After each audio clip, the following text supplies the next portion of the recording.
Chers passionnés de déco, on se retrouve pour une vidéo amusante. Comme vous avez vu dans le titre, on va voir les erreurs à ne pas faire dans sa chambre. Bien évidemment, ce n'est que mon avis et chacun ses goûts, chacun fait comme il veut, bien entendu. C'est pas la peine dans les commentaires de m'incendier parce que c'est pas votre avis, hein. C'est simplement des conseils.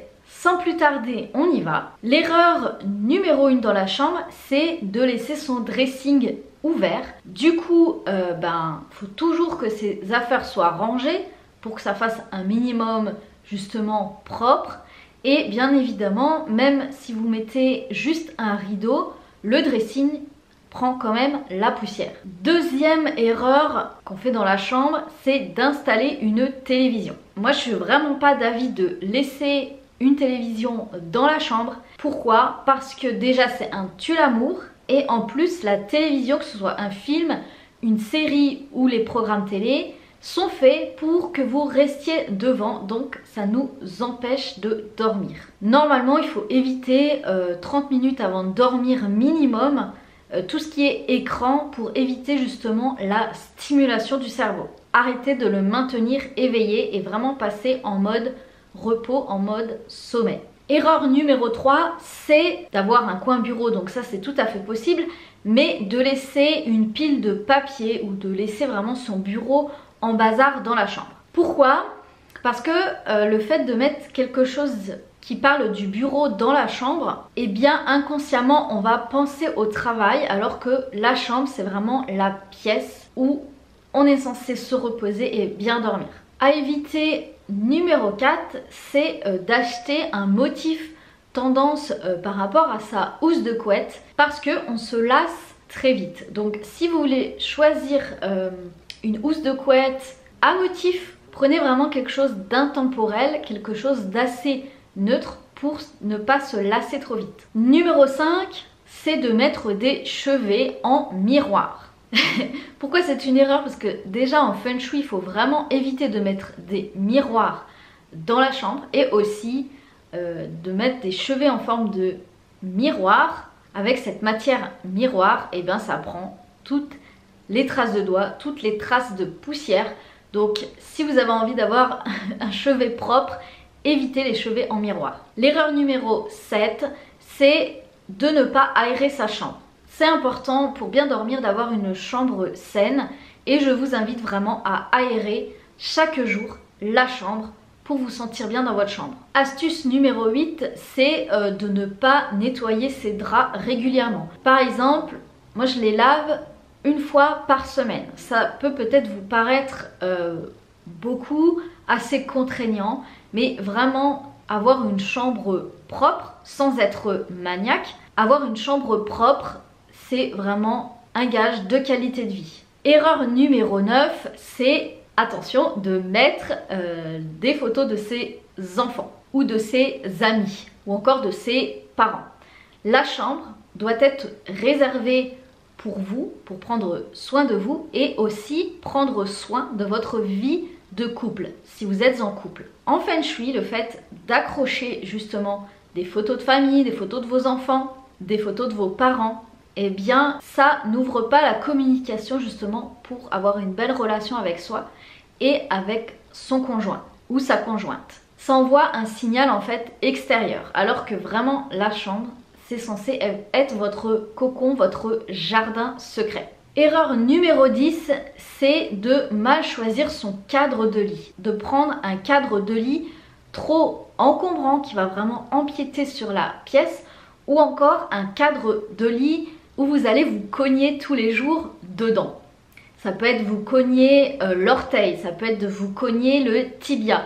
Par exemple, moi j'ai un lit, tout de suite il est au niveau de mon tibia et combien de fois je me suis cognée dessus, je me suis même vraiment blessée sur ce genre de lit, rien qu'en changeant ses draps par exemple.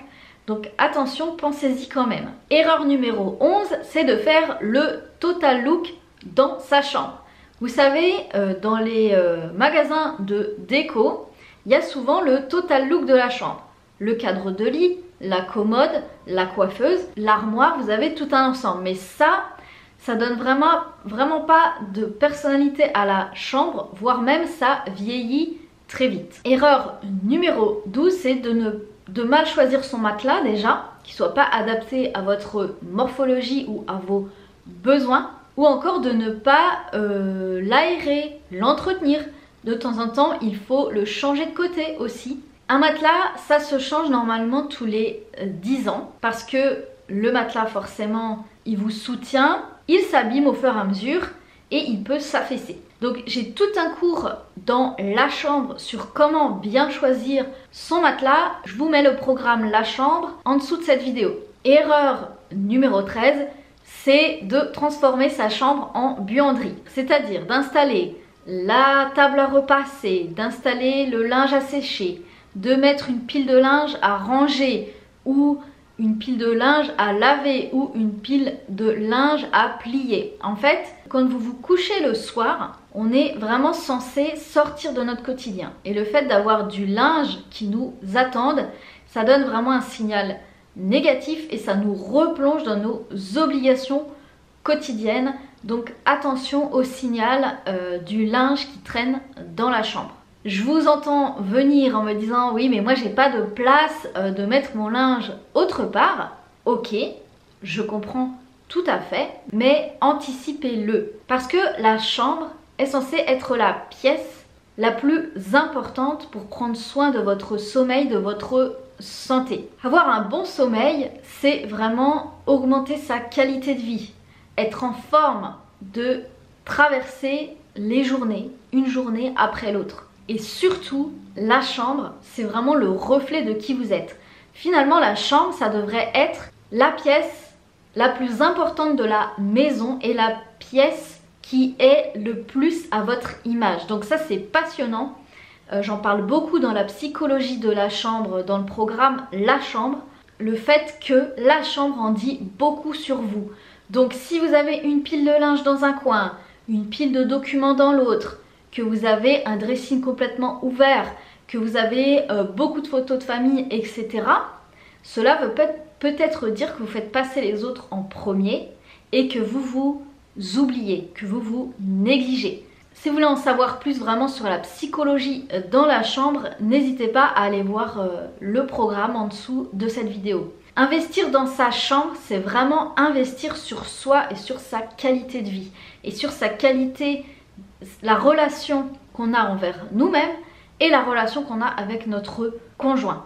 Vraiment, c'est passionnant. Erreur numéro 14, c'est d'accumuler trop de choses dans la chambre.